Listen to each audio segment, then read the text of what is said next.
Mean Gene, the first thing I need you to do is to tell these people to shut up if you want to hear what I gotta say. Well, the first thing you've got to realize, brother, is right here is the Bros Before Elbows show. You can call this the New World Order of Wrestling, brother. These two men right here came from the great big organization up north, and everybody was wondering who the third man was. Well, who knows more about the Bros Before Elbows show than me, brother? Well, let me tell you something. I made that organization a monster. I made people rich up there. I made the people that ran the organization rich up there. When it all comes to pass, the name Hulk Hogan, the man Hulk Hogan, got bigger than the whole organization, bros. Welcome to the Bros Before Elbow show, episode 23.0. You just heard Hulk Hogan stopping by the show, and it was cool that he gave us a shout out. He was on Raw the other night, so it was cool that he came by and gave us a nice little shout out and a little intro into episode number 23.0. Leaving the impact zone. Leaving the impact zone. Oh, it is Wednesday night, so he probably did stop by the impact zone too. I mean, it's a courtesy of him. Oh my goodness, this is a very, very, very exciting time. I am juiced beyond belief for a number of reasons. First and foremost, the Bros Before Elbows show, it's almost a year old. Can you believe it? I can't believe it, man. A year goes by fast. We did the pilot episode. I think the second episode was the Miz sells orange juice episode, which was a classic, right in the can, and went right to there. Yeah, so it's almost a year and about 23 to 25 episodes in, man. Oh my goodness. And check this out. If you haven't seen, it is real. It is tangible. It is within the grasp. We have a website, www.bros, the number 4, I'm gonna do it again because I can do what I can. This is a live promo, boys and girls. www.bros, before the number 4 elbows.com. Check it on your desktop and check it on your mobile device. It looks great on the mobile device, man. Bros4elbows.com. Finally. And you know what that means? That means we're one step closer to the brass ring, the Money in the Bank briefcase hanging above our ring called the iTunes briefcase. So it means our show might be on iTunes very soon. Oh, that's so exciting. It has taken a year. A year. But you know what? A lot has happened within that year. And what we encourage is for all of our fans out there, if you have favorite moments in the show that you like, comment, tell us what you like. We're going to do a recap. The next show that we do will be our 1 year. Well, it won't be on the actual anniversary date, but it will include a lot of what we've been doing over the year, the friends that we've met, the people that we've interviewed, which today we have a special interview as well. That should be added to the pre-1 year anniversary. But tons of cool stuff that we want to recap and go back over because this show honestly is super fun for us, and we just want to share that. And of course, this episode is brought to you by our good buddies at Sozo Global. Sozo Global, empowering people worldwide through superior wellness products. Hey, check out their line of nutritional supplements, coffee, energy drinks, and more at facebook.com/SozoLife. That's SOZO Life. And of course, follow them on Twitter at SozoLife. Hey, I love their new Ignite Focus pomegranate drink as well as their thermogenic coffee. And come on, you know me, I love that coffee berry. But the other important thing, as I mentioned before, we have a super awesome special guest, a recent champion of sorts, the one, the only from the DOA Portland Wrestling promotion, Rocking Ricky Gibson. Woo! Welcome to the show. Well, thank you. I can't tell you how excited I am to be here. And my favorite part is, and I'm just super impressed, Anthony, that you had the entire Hulk Hogan NWO line memorized, but you couldn't remember your own website. Dang it! Dang You had to it! botch something. Yeah, You had something to gets botch botched. something. No, I'm super impressed, super happy to be here. I've listened to you guys quite a few times, and it's exciting to get on here and talk to you guys live. Awesome, man. Dude, so stoked to have you on the show. I've been trying to watch and really trying to follow DOA because you're the champ now. That's right. Are the pure champ. So just to give our listeners kind of a rundown, on the belt itself, it looks like there's 3 different states. So you are the champ of 3 different states, right? Yeah, for the most part, DOA has done shows kind of all over, mostly in Oregon, but we have wrestlers that come from Oregon, Washington, Idaho. It's not pictured on there as California or Canada, but that I am the pure wrestling champion of the Pacific Northwest for DOA. Dude, that's amazing, man. So here's how it came to be. So here's what I was able to follow. So our good buddy here, Ricky Gibson, won the DOA Pure Championship in not a singles match, not a hardcore match, not a cage match with dogs on the outside with Big Boss Man, but in a hard triple threat match versus CJ Edwards and Jorel Nelson. So how hard were these opponents? Well, it's Jorel Nelson. Ooh, I Jorel screwed Nelson. that up. Oh, no problem. No one else remembers his name either. No. Jorel Nelson is probably one of the most athletic, strong guys that I've ever been in the ring with. He's phenomenal. You've probably seen pictures. The guy is just stacked. And CJ Edwards has been my tag partner for a while now. We were actually tag champions for quite a few months not too far back, and we had a good opportunity to face each other for a number 1 contenders match, and that went to a draw. So, hey, we both stepped in there with Jorel, who was pretty recent to the Pure champion. And I got to tell you, it was probably the toughest match that I've ever been in 10 years. Toughest match. Yeah, I was going to say, man, how long have you been doing the gig? For just over 10 years now. Man. How'd you get started in it?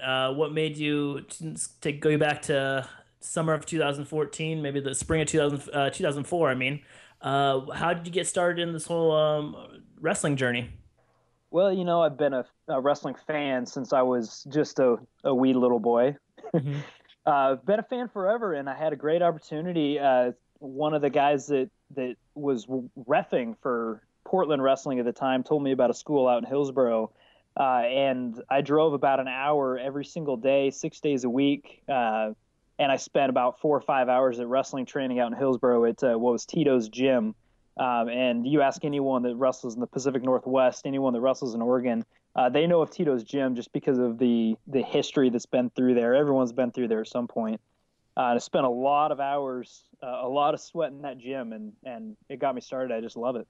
Man, that's crazy. In fact, we have a guy that was on our show, Matthew Mers, that is obsessed with bringing to light the history of Portland wrestling. So you mentioned at Tito's gym that a lot of people had come through there. So that must have been kind of magical to train there. Oh, absolutely. I loved it. I met so many people there. It was crazy. I probably training for about 4 weeks, real new to training. And one day I opened the gym for Tito, and in walks Roddy Piper to film a commercial. And, I'm sitting there just starstruck as Roddy Piper walks in, and he comes over, and we didn't come up to him. He actually came up to us and hey, kids, how's it going? Introduced himself, and we chatted for a bit before the other guys got there to film the commercial. It was like the coolest thing ever. Man, that is cool. How long has DOA been around? 6 years. We just did our 6-year anniversary show last weekend. Nice, man. Heck yeah. So that was kind of that is obviously some icing on the cake to have won the Pure Championship on the anniversary date. Oh, yeah, absolutely. It means a lot. Man, so all that training just came back to you, and all that strife and all that anguish of punishment and pain. You were able to pull it together and win the Pure Championship. That's right. Man, yes. But I got a question. Let me get in. Growing up, who were some of your favorite wrestlers that you like to watch on TV before you started training? Who were some of your favorites? Oh, I loved Ric Flair, Ricky Steamboat, The Undertaker, Diamond Dallas Page. Oh, man, so many. Yeah, of course, The Rock and Stone Cold. I grew up in that era, so I loved it. Were you a WWF guy or a WCW guy during the whole Monday Night Wars? That's a good question. For the most part, WCW, Mhm. but there was definitely some great things about WWF at the time. Yeah, awesome time. How do you compare your style to some of those guys from the past? Because you kind of like you pick a little something you like from someone, a little something you like from someone else. How do you like incorporate some of the stars from the past into your own current style right now? Oh, when I train, I watch a lot of video of Ricky Steamboat, Ric Mhm. Flair, Sting. Those guys just put on a phenomenal show, and the athleticism and the moves they can do are awesome. So I try to emulate them as much as possible.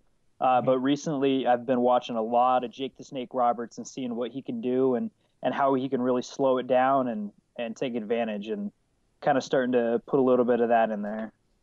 Ah, yes, the ring psychology. Wearing down your opponent's brain before you wear down the brawn. What speaking of Jake the Snake Roberts, he's so good, not only in the ring but on the mic and setting a tone before a match. Cutting a pro is it more difficult to learn how to cut a promo, or is it more difficult to learn how to take a bump? Wow. Whew. That's also a really good question. What's more difficult? It's more difficult to learn to speak well. Hmm. It's easy to fall and hurt yourself. What was it like taking your first bump? It was a little scary, Hmm. um, and I still equate it to falling uh, on the floor because that's what you're doing. Uh, That's not very pleasant at all. No, it's not. Anyone that says you learn how to fall is crazy because there's no way to fall that doesn't hurt, and you can ask anyone that. So you learn to get used to it, but it hurts every time. Man, it's always been like kind of a bucket list item for me to take a bump. I've always wanted Sure. to take a bump in a ring, man, and knowing fully knowing that it is going to be painful, but still, just something about it just seems like I don't know, just kind of empowering in a way. You know what I mean? Like being able to fall down and then get back up.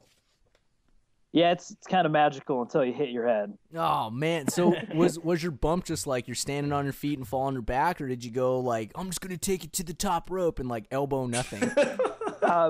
It was the first time I got into the ring. We did every single one of them. So you stand up, you flip over, you go to the top rope, you go to the second rope, and jump backwards. You do all of it, Oh man, a backwards top rope jump.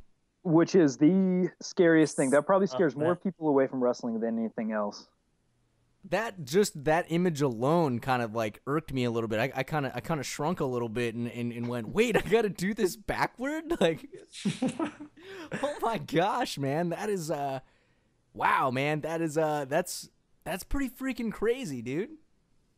Ricky, when you were a kid, like, did you like wrestle with your brothers? And do you have any brothers and sisters, or do you have like friends, like in the neighborhood or at school you used to like wrestle with? 'Cause I think a big part about wrestling fans is they always say don't try this at home, but when you're a kid and you're watching wrestling, you always go in your living room or on your parents' bed and start, or a trampoline or in the pool, and start busting moves on your friends. Did you have a core group of friends or siblings that you wrestled with? Not siblings, but I had a best friend that loved wrestling just as much as I did, Mhm. and we wrestled in every single one of the places you just mentioned: living room, backyard, trampoline, pool, all of it. So we we we tried it at home, of course. Never really got hurt. That was a good thing. Mhm. But yeah, I mean, him and I both we watched the shows and then we went out there and did it. Mhm. And then I was lucky enough to, in middle school, join the wrestling team, and I wrestled through three grades in middle school and then 3 grades in high school. So I Mhm. got a lot of that amateur background. How much does that amateur background, I mean, help? I mean, it makes you like a good athlete and like a good like muscle memory for your body and stuff. But a different game between that and pro wrestling. How much does that help when you started training? It's a bit different, but it helped quite a bit. I got through a lot of the basics, like how to move around. I got through that really quick because of Hmm. amateur wrestling. And then, of course, if I ever get in there and someone's not on the same page as me, I can hold my own quite well. Nice. But before, did you ever before rocking Ricky Gibson? Was there another persona you had before when you first started out? Did they try to make cause, famous stories like Stone Cold always got not the Taskmaster? Totally biffing on this one, but Shockmaster. Yeah, like Steve Austin. Yeah, it's Stunning Steve Austin when he came to WWF. The Ringmaster. He was called the Ringmaster. He wasn't allowed to speak. Ted DiBiase had to be his mouthpiece. But did you ever get when you first started out? What was like your first? Did you have to run through a couple of other personas or gimmicks before you got to the Rockin' Ricky one? When I first wrestled at Tito's, I wrestled as Ricky Osborne. I wrestled there for a little while. I wrestled. When I first went to a company called PMPW, one of the guys that got me there told me that 16 was too young to be on TV, so I had to wear a mask. Nice. So I wrestled there for a couple months as the Masked German #2. And then I spent probably the longest time in wrestling as Cosmic River as a masked hippie, which is what a lot of people remember me as, but that was years ago. What was Cosmic River's finisher? Getting pinned. Getting pinned. Okay. The roll up. Oh, very nice. What is Rockin' Ricky Gibson's finisher? I do a move that's called the Country Fried Steak, and I don't even know how to. I don't even know how to describe it. There's a couple matches that I've used it. I stole it from someone down in California, Dante. I love him, so I stole it from him. But yeah, I can't even describe it. It's a pile driver, basically. Oh, okay. What other kind of moves do you lean on in your moveset? Because everyone has. Okay, well, the first question before I ask that: how many, when you're a wrestler, how many moves do you need to have in your back pocket to go out there and do like a championship match? I learn as many moves as possible. I learn everything that I can. If I see a move that looks like it's something I could perform, I learn it. That doesn't mean I'm going to use it. Actually, George the Animal Steel once said, "I know every single move, but when I go out there, I only use 2." And it really, it's more about knowing everything so that if I need to use it, I can. But how many moves do I use in a match? I arm drag a lot. I drop kick a lot. I do cross bodies. I do a Thez press, a bulldog. I mean, those are probably what I'm known for right now. People know that about me. Nice, man. Do you do any heel moves like a Ric Flair poke in the eye or anything like that? No, I don't do any of that. I don't need to cheat to win. Nice. Coming from a true hero. An American hero. Country Fried Steak hero. Yeah, your tag partner CJ Edwards was your former tag partner, right? What was that like wrestling in a triple threat match with you wrestled to a draw a month ago, or not 2 months ago in August for the #1 contenders match. Then you had to do a triple threat match with him. How was there any awkward moments during that match between you two guys? Probably a little. I said this a month ago. CJ's pushed me to my absolute limits in that match. 2 months ago was probably the second hardest match I've ever been into. I was panting and breathing hard. I mean, it was tough. And that's when I kind of realized that, he wanted it pretty bad. Not quite as bad as me. When we got into that match this weekend, we both knew that it was going to be one of us two winning. We weren't going to let Jarrell walk out of there with a belt. And we fought hard. And there was a time when we threw Jarrell out of the ring, and I turned around and CJ was standing there and just grabbed me in a headlock. And that's when I knew that it was on. That's when I knew that that we weren't going to wait until Jarrell got eliminated. We were going to go at it. And then the second time when, he just nailed me in the side of the head with his forearm. That kind of rubbed me the wrong way. But what really got me is the DDT that he gave to me when I was on top of Jarrell's shoulders. I don't know if you watched that video that someone posted online or saw the photos, but there was a time when I was on Jarrell's shoulders and he gave me a tornado DDT that almost broke my neck. Whoa. Man, I saw that, and actually to kind of paint a picture for our audience members here. So the match started off with like a test of strength, which turned into a double team ultimately. It looks like you guys threw out Jarrell, was it? Yeah, Jarrell. Yeah, and then it looks like you got knocked in the head, and I was like, oh man, like here we go. Like one dude's out, now there's two dudes in the ring. Later on in the match, it looks like you got set up for a doomsday device, and I thought you were like in it to freaking get crushed. And then the spinning the tornado DDT came in, and I honestly, man, had to watch that like 4 or 5 times just on like a quick 2-second repeat. That looked pretty devastating, man. It was. I can't watch it again because when I hit the mat, my neck went numb, both my arms went numb. The only thing that wasn't numb was my brain, and it said get back up. And I got back up, and I finished the match, and obviously I won. But when I woke up Sunday morning, I was in the bathroom trying to stretch my neck, and next thing I remember was I woke up on the floor. Oh! I literally couldn't move my neck, and luckily my wife was there to take me to the hospital. And X-rays showed that it wasn't broken, but even right now I can barely move left or right. Oh my gosh, man! Has Edwards sent you a text, sent you a Facebook like fruit basket or anything? Anything after that match? I mean, what's the deal? As much as I'd like to consider us friends, I never thought anything different. But the guy hasn't even said anything at all. Hasn't said I'm sorry. Hasn't said anything. But I think he's still bitter because I won the match. Yeah, the video itself, which is actually, again, if you have the ability to, actually what we'll do is we'll post it up on our Facebook page. So we'll shoot the same video on the page. And after you took that DDT, it kind of clips to another scene, but you were flying through the ropes right afterward. I mean, how did your body withstand that? A lot of adrenaline helped me out with that one because I remember standing up and seeing them on the outside and thinking, you know what? I bet I can just throw myself at them. And it took just about everything I had to throw myself over those ropes. But man, if the adrenaline wasn't there, I wouldn't have been moving. Oh my gosh! How did you wind up winning the match? Well, CJ went for a schoolboy on me. I saw the opportunity. I grabbed his leg. I dropped down and pinned him.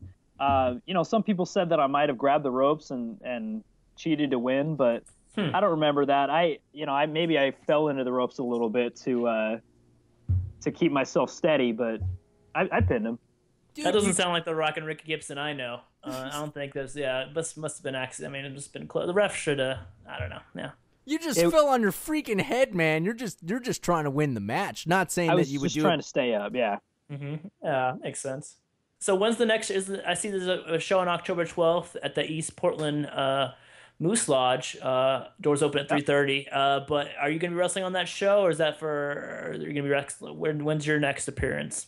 Yep, I will be there on the 12th. I'm putting my belt up once again in a triple threat match. Wow. Kellen Wraith, the former Pure title holder right before Jarrell. Jarrell will be back in that match as his obligation for a rematch, and myself in a triple threat once again. That's a fighting champion right there. That's like less than a 3-week turnaround. There's no time for a training camp or going back and watching the film, really. Exactly. Right back in it. Right back at it. I don't skip a beat. Dang, man. I was gonna say, like, who's gunning for you right now? Those guys. Kellen never got an opportunity for his rematch because he wasn't here last show. So he wants a rematch, and of course Jarrell wants his rematch. And someone upstairs said, "Let's put it in a triple threat again," because apparently that's fair for me.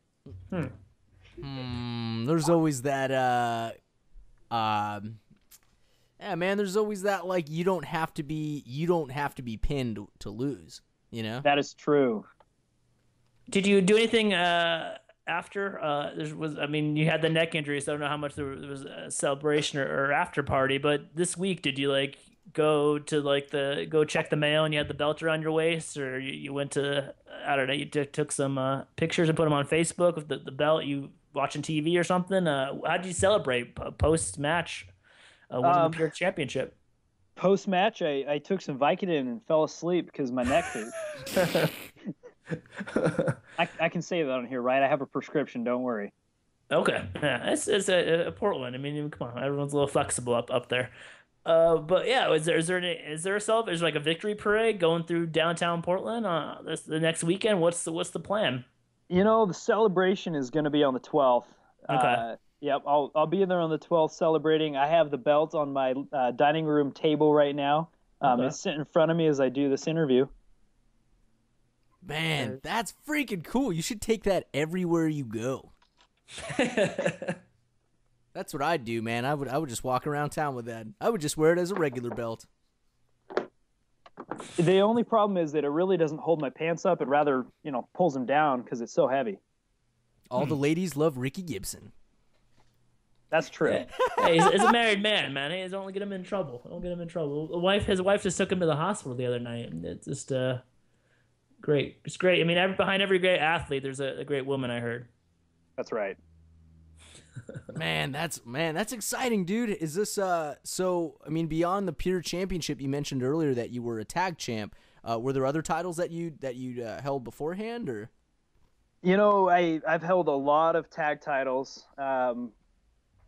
3 different tag titles in DOA. I've held tag titles in another company. I was a Lightning Division champion in another company. That's pretty much it as far as title goes. I've spent a lot of time in tag, and I am excited to spend some time in singles. Totally different dynamic. Oh yeah, totally. Absolutely. How many titles does DOA have? They have the tag, the Pure. Is there anything else? We have the Pacific Northwest Heavyweight Champion, and then the DOA Champion. The DOA Champion's kind of been our top belt for a long time. The Pacific Northwest Heavyweight Champion goes back to a long lineage of Portland wrestling and years before that. Mm-hmm. Is there any? Did you ever do champion versus champion kind of match? Is that something down the road you would think about? For Pure title, probably not. I know the heavyweight champions, they've done those quite a few times, champion against champion. I think once in the history of DOA, they've done a Pure title against the heavyweight champion. Interesting. Man, what is one of the craziest matches that you've been in? Oh, craziest match I've been in was a last team standing match. So it was a tag team. It was, who was it? Me and Patrick Large against Nate Andrews and Draven Vargas, and we were in the Cleaver National Guard Armory, and we literally went from corner to corner of that armory. We used every weapon that you can possibly think of: tables, chairs, ladders, everything. Vacuum cleaner? No vacuum cleaner, actually. No. Sorry, New Jack wasn't there. I did wrestle on a show once with New Jack, and Nice. He was actually in the match before us, and we had more blood in our match than he had in his match, so that was a win. Nice. Oh man, crazy. That's one to add to the resume for sure. Is there any? My last question: is there any current wrestler you'd love to get in the ring and tangle with? You think like, wow, you see him in the WWE or on TNA or Ring of Honor or Pro Wrestling Guerrilla or something like that. You see him, and you're like, I think me and him could have good chemistry in the ring, or we could have a good feud. I probably should have thought of this beforehand because I knew that question was going to get asked. But to be honest, there's not a single person. I mean, there's a lot of people all over the world that I would love to step in the ring with. In fact, I'd love to get in the ring with everyone at least once, have that opportunity to see who the better wrestler is. As far as DOA goes, I'm excited to go one-on-one with CJ again because I know he's going to want a shot at this Pure title, and I know I'm going to beat him, but I'm excited to see what he can bring. Mm-hmm. How would Rocking Ricky Gibson do versus Ricky the Dragon Steamboat? You said you kind of had similar styles. How would you guys do in the ring together? I mean, in his prime or now? Mm-hmm. In his prime, let's say 1987, fresh off WrestleMania 3, fresh off rolling up Macho Man for the Intercontinental title. Dream match, Rocky Ricky Gibson versus Ricky the Dragon Steamboat in Madison Square Garden. I don't know if there would be a more ideal situation than me wrestling Ricky Steamboat in his prime, because that is, again, one of like my all-time favorites. How would I do against him? Phenomenal. We would go toe-to-toe. It would be a very, very equal match. I think he's probably got a little bit of the strength advantage, and obviously the experience advantage, but it'd be one hell of a match. Awesome. Crazy. Cool. Well, we're going to take a quick break here, and when we get back, we'll have more Ricky Gibson, and we'll maybe fire some questions as far as some of the most current promotions going on, WWE, Impact, and all those other fun things. So hang on the line there, Ricky Gibson, and also to you bros before elbow droppers, hang out for a quick second too. We'll be right back. Crave exciting, local, hard-hitting wrestling? DOA Portland Wrestling. Need a way to watch when you're not there live? DOA Portland Wrestling is proud to announce, starting Monday, October 6th, fans in the Portland area can now watch DOA Portland Wrestling every week on Comcast Channel 23, Monday nights at 10 p.m. Episodes will be rerun the following Thursday at 11 p.m. on Comcast Channel 22. Tune in and see your pure champion, Ricky Gibson, firsthand. Welcome back to the Bros Before Elbows podcast. This is a special DOA Portland Wrestling episode with your pure champion, Ricky Gibson. What was that, dude? I always try to mix it up when I'm doing the promo to the intro of the show or coming out of commercials, but it is almost Halloween, man. I thought you got possessed there for a second. Spooky things have happened. Spooky things have happened. So this is actually super exciting in regards to DOA, but you guys are now going to be on Comcast Channel, 23 on Monday nights at 10, and then you guys are also rerunning the episodes if you happen to miss it on Thursdays at 11 on Comcast Channel 22. That's huge for you guys to be on TV. That is huge. We are super excited. We worked so hard. There's a lot of the guys there, camera crew, the ring crew, that have worked just day in and day out working to make it better. I don't know if you've watched DOA, but if you watch like what we used to look like, our setup used to look like, it was kind of plain and boring. And we moved into just an exciting new setup. The cameras are getting better. The crew is getting better. It's just awesome. Man, that's rad, dude, going on the up and up. And that's cool, too, because it looks like that you guys are even getting, like, well, one, you get 2 channels, and it's cool that the second channel is just a re-air of the show. So you guys are really trying to make, really like a good appearance and like a good brand for Portland wrestling. Yeah, absolutely. We're looking to get wrestling back on the air, There's so many people that don't know there's wrestling here. They don't know there's wrestling out in this area. If you look at a WWE show that comes to town and, they don't near fill the Rose Garden, but they fill a lot of seats in the Rose Garden. And most of those people don't even know that they can see wrestling locally like 2 times a month. Man, that's exciting. And like I mentioned before, our buddy Matthew Mers is really doing the same thing. He's kind of this grassroots guy that's really trying to bring to light Portland wrestling, the history, and there's a ton of history, and I couldn't even do justice to the knowledge, but a ton of huge, important, foundational fathers of wrestling came from Portland. Absolutely. Just about everyone big came through Portland at one point or another.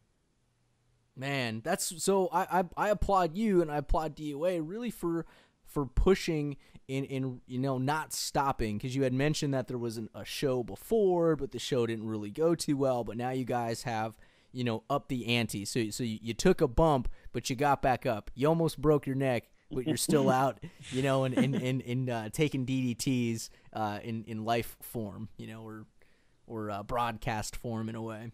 Absolutely.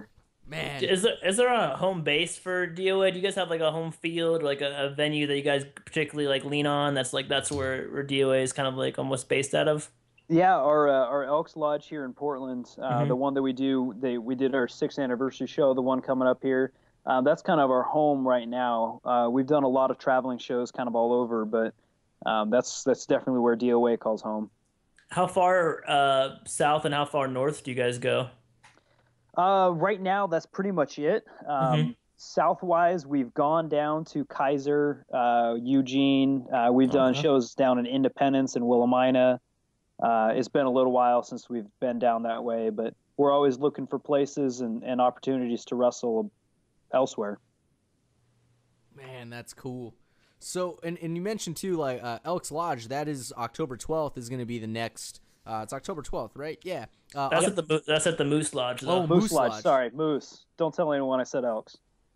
Oh, okay. Oh no. Okay. We'll edit October that out 12th somehow. at the East Portland Moose Lodge. Moose Lodge. Everybody go to the Moose Lodge. That's the DOA headquarters is the Moose Lodge. There we go. Cover it up. We got your back, Ricky Gibson. We got your back, man. So what's one of your, and this could be from any promotion, but what is one of your favorite matches that you just love? What's just one of your favorite matches? Oh, favorite matches. To watch. I mean, I guess that could be construed as like, what's your favorite, match to wrestle in, or I guess what I'm asking is, what is one of your favorite matches just to sit back, drink a cold one, be with the wife and kids, or kid. I think you only have one kid, right? Yeah, one kid. 10 One kids. Awesome. So, so 10 little Ricky Gibsons in a row. oh my gosh, that is a 10-man band. Yeah, we got the whole band. Oh, that's awesome. But yeah, what's one of your favorite matches that you like to unwind with and just watch for the sake of just loving it? I can watch Ric Flair, Rick Steamboat all day long, any one of them. They've gone 60 minutes on many occasions, and those are probably my favorites. How hard is that being a professional wrestler? I mean, that's an endurance race, 60 minutes. Yep. It's tough. I've never gone a 60-minute match myself. I've done several matches that get up there in, 30 minutes or more. But 60 minutes is tough, and especially, those guys putting on that much of a show. It's not easy. There's only a couple guys in this area that have done a 60-minute match, and I applaud them and everything they've done, because that's not something that I'm willing to do right now. Well, you mentioned too that you got pretty winded on some of your matches, so I can only assume that really the toll that your body takes and just the endurance alone to keep breathing must be detrimental. It is. I could run for 2 hours straight if I wanted to. I could run nonstop for 2 hours, but you wrestle for 10 minutes, it is a completely different workout. How do you condition for that? Is that simply just through running or just wrestling all the time? You practice wrestling a lot. You get in there and you roll around and you practice that. When I'm getting ready for what I know is going to be a tough match, I do a lot of sprints. So, I'll sprint for a minute, jog for 2 minutes, sprint for another minute. I'll do that for, 20, 30 minutes, but there's really no way other than just doing it. Man, any dietary, I don't know, good things or man, what am I trying to say? Dietary recommendations. Yeah, there we go. I'm drawing a If you're a blank. wrestler, if you're Ricky Gibson and you're living the rock and roll lifestyle, is there dietary restrictions, or do you have to are you on anything? Are you doing any the vegan thing, the paleo thing, or what's the Ricky Gibson's diet during the week? I could spend a lot of time talking about what to eat and what not to eat. I do my best to eat healthy, lots of protein, carbs to match, but I just try to eat right. That's the main thing. I don't go out for fast food. I don't eat crap. I eat something that's going to give me good energy and long lasting, and not something that's just going to be good for a minute. What's the ideal meal like the day of a big match, like last Saturday or the last Saturday, the 27th? Yep. What'd you eat that day? Is there like a go-to meal that you eat a good breakfast, eat a good lunch? Like what's the routine, I guess?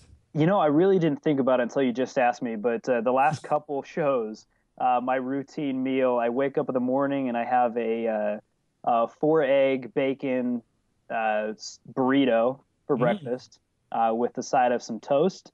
And then lunch right before the show, probably about 2 o'clock because you don't want to eat too close to showtime. 2 o'clock, I have a giant turkey sandwich from Subway. Lots of veggies on there.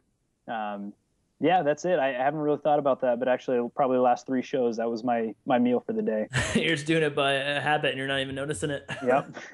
Man, that's crazy. I So want to see Ricky Gibson in a Subway commercial. I mean, the Subway's got all those commercials. They got the NFL players. I think they got Michael Phelps. I want to see Ricky Gibson in a Subway commercial. I don't know. Subway, honestly, not my first sandwich of choice. It's easy though. It's easy. It's right there. Easy is convenient, right? And they're everywhere, man. They always pop up everywhere. And I've seen drive-through. When I was in Portland, I saw drive-through Subways too now. Yep, they sure do. Crazy. you heard it first here on the Bros Before Elbow show that Ricky Gibson loves Jimmy John's. Actually, it's all about Jersey Mike's now. Oh, man, we can have like a triple threat match. Brock Lesnar representing Jimmy John's, Ricky Gibson representing Jersey Mike's, and Michael Phelps. Michael Phelps. That sounds like a WrestleMania match right here. I think Vince McMahon would love this. A triple threat of sub sandwiches. Who can eat the largest sub sandwich and last in an Iron Man contest?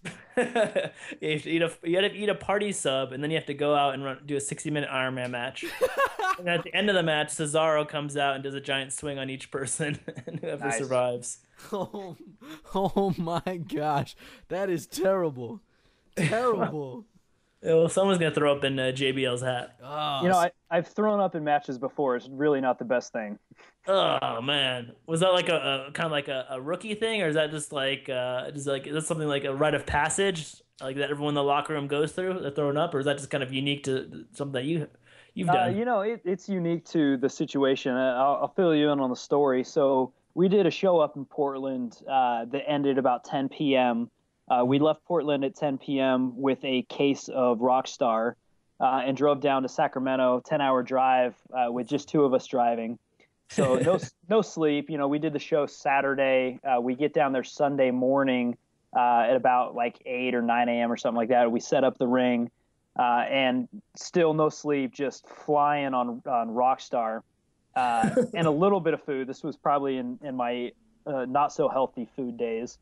Mm-hmm. And once we got there, we did the show, and I was in a match, again, triple threat match. Those are awesome for me, with a guy that wrestles down there, Venice DeMarco.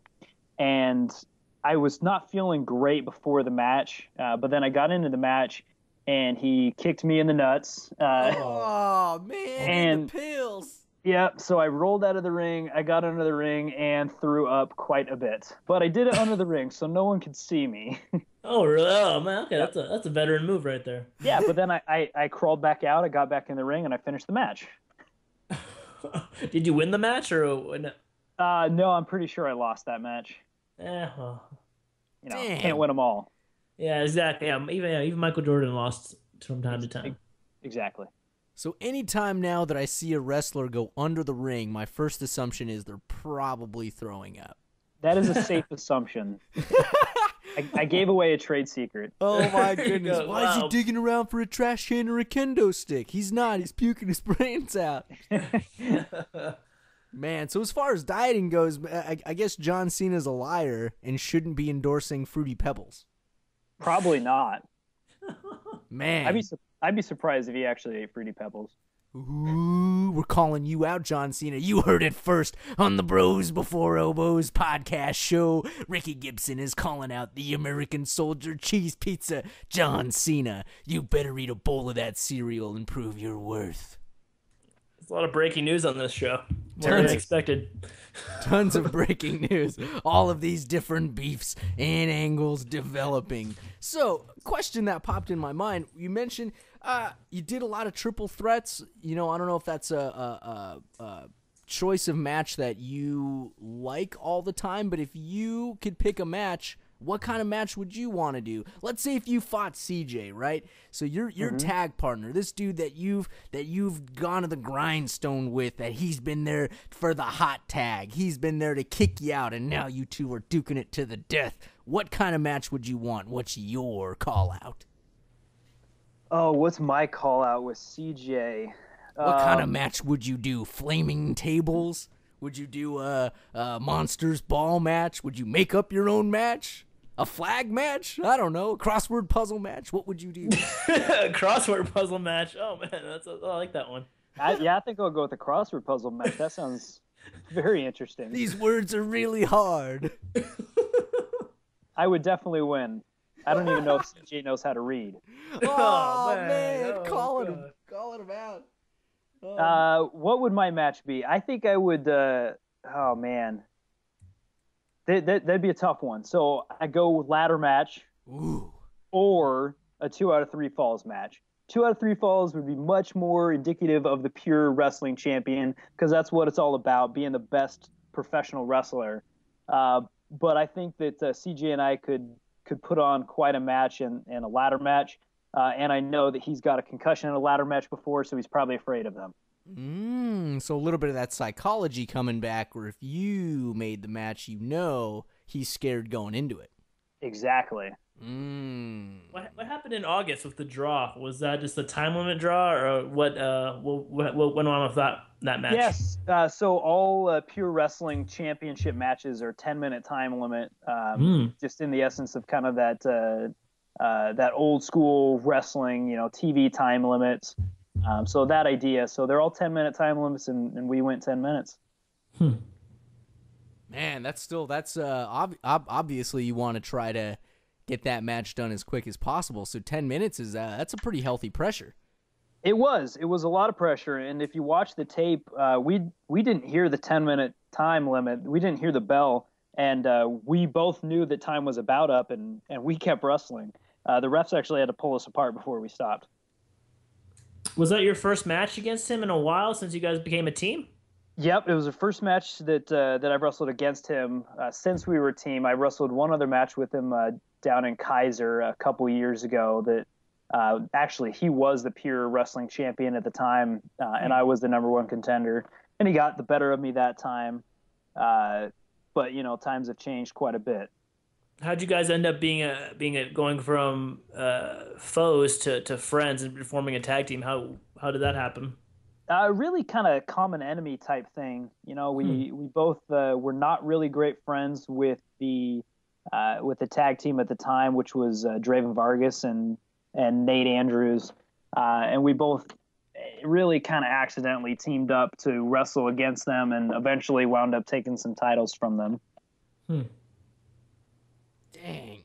As far as DOA goes, being 6 years old, would you say you're one of the longest guys there, or is there another guy that kind of shares a same tenure or a longer tenure? There is a group of people that have been there since the very beginning. I won't even start to claim that I've been there longer than everyone else. I have been there for about 4.5 years now. But yeah, there's a core group that's been there for all 6 years. Kind of the people that started the company. But yeah, I mean, for the most part, it's a lot of the same people that have been there the whole time, and kind of bringing in fresh talent and recycling talent that either doesn't want to be there anymore or can't really hold up anymore. How many, has there been like kind of a big roster change? I mean, like how many people do you see that say they can cut it but really can't? I mean, is there a pretty big turnaround, or? In DOA, the guy that runs the show has a pretty good eye for talent and can see who deserves to be there and who doesn't. So we don't get a whole lot of bad talent through DOA. But in general, people that think they can cut it as a wrestler and wind up can't, that's quite a bit. I would say that, I've been a part of the DOA Training Academy for a long time, and gone there just to help out training and whatnot. And I'd say it's probably about a 1 in 15, 1 in 20 that actually make it. Whoa. And I bet you the litmus test is, all right, now you're going to climb this top rope backward, and you're going to do freaking shooting arrow or whatever that Adrian Neville does, that crazy spinny flippy thing. A 450 splash. 450 splash, yeah, exactly. You're just going to fall backward off of this. Yeah, pretty much. Just fall backwards, land on your back, and try to get up. Oh, God. In the Northwest area, how many pro wrestling schools, academies are there, you would say, or you could estimate, I guess? In Washington, that's kind of a different story, and Canada. In Oregon, there's 2 good ones. Okay. In Washington, I know of at least one good one, and that's Buddy Wayne's wrestling school. He's brought a lot of great talent down to DOA Pro Wrestling. And then up in Canada, I know that ECCW runs a great wrestling school, and there may be more up there that I just don't know about. Have you gotten to wrestle in Canada recently?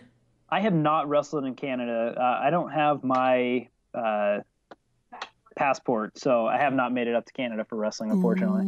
Would it be on your one of your bucket lists or one of your goals before you hang up the boots? Yeah, absolutely. If the opportunity presents itself, I'd love to wrestle anywhere, not just Canada, but just anywhere in general. Japan. Yeah, I wouldn't mind. Man, that'd be wild. It just seems like a lot of guys that keep pushing and pushing and pushing eventually make it to Japan, and that's a pretty wild hotspot. With it really is. It's a really cool environment over there because it's the crowd, it's really quiet and respectful, and with MMA or pro wrestling, they're all kind of they kind of sit on their hands a little bit, but they cheer the little subtleties of it, and they kind of get loud for different parts than an American crowd does. So it's way different. Crazy. Are there any notable managers in DOA? Anybody that's kind of like the Paul Heyman, or even like a Lana type or anything like that? Any crazy manager gimmicks out there? The manager of DOA, probably the one that everyone knows, is Mr. Ooh La La. And I swear to God that is his legal name. Oh, what, really? Mr. Ooh La La. Yeah, that's his legal name. He had it changed a couple of years back, and that's what his ID says. He probably most recognized from the Jerry Springer show at one point. I think there's tape on YouTube of that. Oh my gosh. But yeah, he's the notable manager in DOA. There's some ones popping up that you'll probably hear a little bit about here in the next coming months. But yeah, Mr. Ooh La La right now is the guy. Man, did you ever have a manager in your earlier in your career or recently? I have not. No. Let's see, managers, huh? Is there any openings for managers in DOA? I don't know, man. There's always that opportunity. I might have to explore this. I can manage you, Rocking Ricky Gibson. We're taking it to the top. We're taking every belt. You're not only going to be the tag champ, but you're going to be the Pacific Northwest champ and the pure champ and the heavyweight champ and any other championship belt that they want to make. You'll be it under my leadership. Top of the billboards. I can see it now. Heck yeah. Gold records, baby. Woo! Although I can't really do that because I'd get sued by Ric Flair, so... It's complete gimmick infringement. Rocky Rick and Gibson's ring attire. So you have a Motley Crue shirt. Is that your go-to? Or do you have other bands you kind of shout out with your ring attire? Ring attire. Right now Motley Crue I think is the only shirt that I wear to the ring that has a band on it. I picked up a great little treasure, the MTV shirt that's probably you've seen recently. I've kind of working my way out of the ring shirt. I'm getting bored of it. Probably come out there without the shirt, but it's always about the leopard print pants, the fringe coming off of there. I got some new ring gear that I'm going to be debuting here on the 12th. Nice. That just looks awesome. Ooh, new ring gear. All right. So there's a lot of good stuff coming up on this next big event for DOA on the 12th. Yeah, most importantly, my ring gear. Yes. And your first title defense. And my first title defense, yeah. Man, Let's just name it. I think it's named. What is it? Most Wanted or People's Most Wanted? Portland's Most Wanted. They should name it Ricky Gibson's Most Wanted, or Most Wanted is Ricky Gibson. I think you should try and rename the show. They should. Is it too late to change the posters? I don't know, but if you look at any popular band out there, it's always about the lead singer first, the most important person, and the rest of the band. That's true, man. The front man does have all the spotlight. Exactly. What about entrance music for Ricky Gibson? Is there something? What do you come out to now, or what have you come out to in the past? Well, I've come out to a couple different things. Bad Company, Rock and Roll Fantasy has kind of been my go-to. Recently, CJ and I came out together to a little Run DMC Aerosmith. Little Walk This Way, yeah. Little Walk This Way, and I'm honestly sick of it. I'm sick of the hip hop in there. I want it straight rock and roll. So now that we've kind of on I can our see own, they could tear a tag team apart, not getting the right entrance music right. I mean, you could sit hours in the locker room debating that. I mean, that's a waste of time. You guys could be training. Yep. So just like I'm debuting some new ring gear on the 27th, or on the 12th, I'm going to be debuting some new entrance music as well. Whoa! Man, this is a total reboot for the Pure Champ. That's right. This is a new Ricky Gibson era. This is the Ricky Gibson era of DOA Portland Wrestling. I see. It's exciting times, I tell you. Yeah. Man, you know what they should change it to? They should change it to Ricky Gibson Presents Portland's Most Wanted, October 12th with Ricky Gibson at the East Portland Moose Lodge, featuring Ricky Gibson. That sounds perfect. We just have to keep mentioning that you're the Pure Champion, so it'd be the Pure Champion Ricky Gibson Presents Portland's Most Wanted, October 12th at the Pure Champion's favorite place, East Portland Moose Lodge, featuring the Pure Champion Ricky Gibson. There we go. The doors open at 3:30 p.m. and Ricky Gibson's doors open whenever the hell he wants them to open. Exactly. Yeah, I don't know if I'll be ready by 3:30. Hey, you're the champion now. The show starts when the champ comes through the curtains. Thank you. I appreciate that. Someone recognizes it.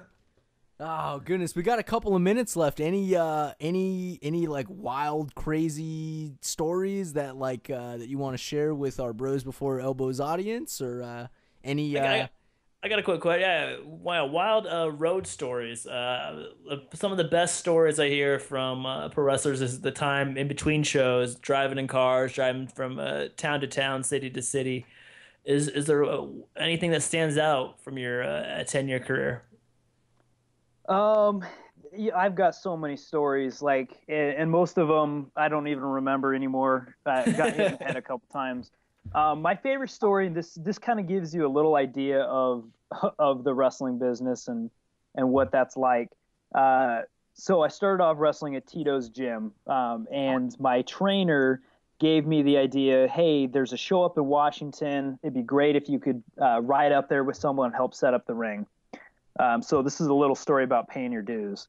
Mm-hmm. So I live about an hour away from Tito's gym. And so that day I drove up to Tito's gym in my car with my tank on half a tank of gas, $6 in my pocket, $6 to my name, no bank account at this time. I'm 16 years old.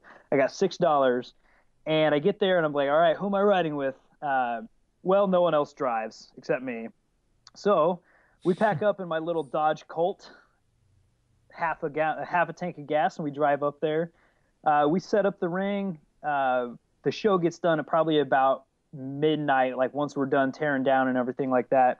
And we all pile back into my car, and I'm kind of asking everyone, hey, who's got some gas money? How am I going to make it home? That type of thing.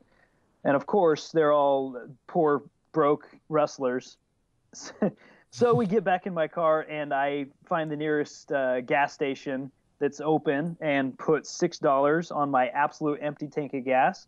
Put that $6 in, and we start driving home. And Are you guys familiar with where Sherwood is?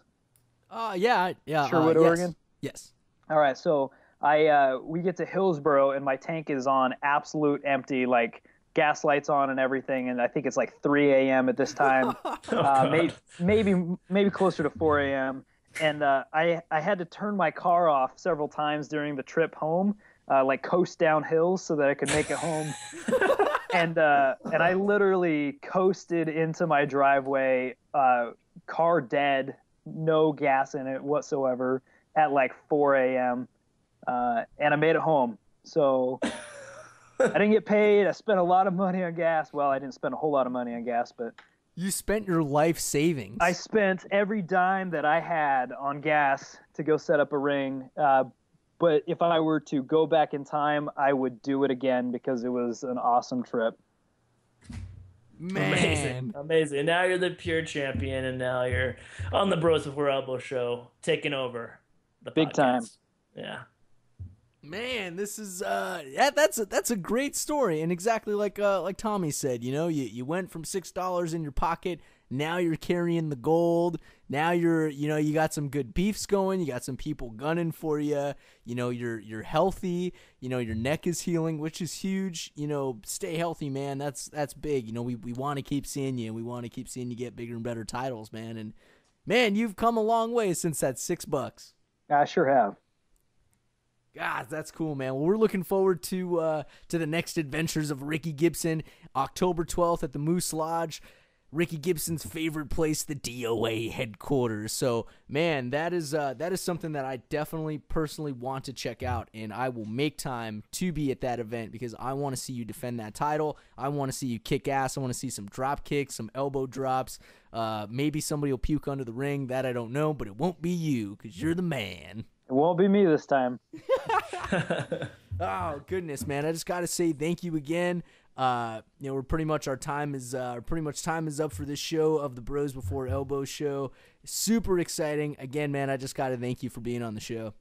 I want to thank you guys. It's been a lot of fun. I will gladly come back at any time. But you guys realize it's only 9 o'clock, and everything cool happens after midnight. That's the rockin' lifestyle, and he's left that imprint on the Bros Before Elbow show. We have learned. Maybe we'll quote our next show after midnight because we've been inspired by the champ. That is, hey, I'm drinking beer, man. I'm rocking. I'm rolling.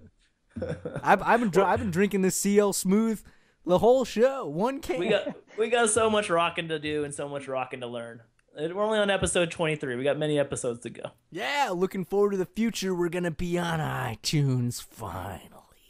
Yeah, check us out on Twitter. Check us on our Facebook page. Check us out on CageSideSeats.com. Thanks for all the support they give us. And check out our YouTube channel and check out our new website, brosbeforeelbows.com. We always appreciate your feedback, your questions, your comments, everything. Awesome. Elbows being dropped. Ricky Gibson dropping the bows. Peace out, bros. Elbow drop your friends, people.